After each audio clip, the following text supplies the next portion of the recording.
Remonta w Krakowie wielka feta. Dzień wcześniej Wisła zapewnia sobie Mistrzostwo Polski, a w to kwietniowe późne popołudnie 2008 roku gra w derbach miasta z Krakowią. To jest seria, to był mecz, tym razem cofamy się do 26. kolejki sezonu 2007-2008. Wisłę do tytułu prowadzi Maciej Skorża, trenerem pasów jest wówczas Stefan Majewski, a na boisku piłka na prawo do Wojciecha Łobodzińskiego. Ten mija obrońcę, dokładne dośrodkowanie i Paweł Brożek daje gospodarzom prowadzenie. To dopiero 15 minuta gry, jedna z 23 bramek Brożka w tamtym sezonie Ekstraklasy i wielka radość napastnika, który mimo świetnej formy nie zmieścił się do kadry Leo B. Hakera na Euro. Krakowia, która wiosną tamtego sezonu spisuje się bardzo dobrze, próbuje odpowiedzieć. Bartłomiej Dudzic mknie lewą stroną.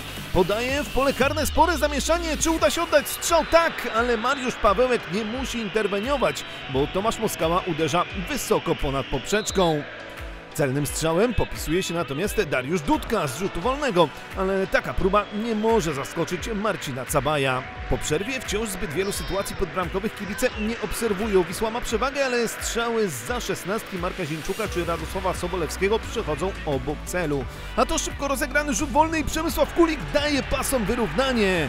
To jedna z 3 bramek obrońcy Krakowi w rozgrywkach 2007-2008. W rozgrywkach, które zespół trenera Majewskiego zakończy na niezłym 7. miejscu. Na tablicy wyników remis 1-1, ale to jeszcze nie koniec derbów Krakowa. Łobodziński w pole karnej po raz drugi gola strzela Paweł Brożek. Król strzelców Ekstraklasy tamtego sezonu, bohaterem 175. starcia Wisły z Krakowią. W doliczonym czasie gry wynik podwyższyć może jeszcze Zińczuk, ale w sytuacji sam na sam fauluje go Cabaj. Bramkarz Krakowi dostaje czerwoną kartkę, a że trener Majewski wykorzystał już wszystkie zmiany, do bramki wędruje Kulik. Zdobywca bramki dla Krakowi nie musi jednak interweniować, bo sędzia chwilę później kończy mecz. Wisła Krakowia 2-1. Zaraz po ostatnim gwizdku piłkarze Białej Gwiazdy wraz z kibicami rozpoczynają świętowanie tytułu mistrzowskiego.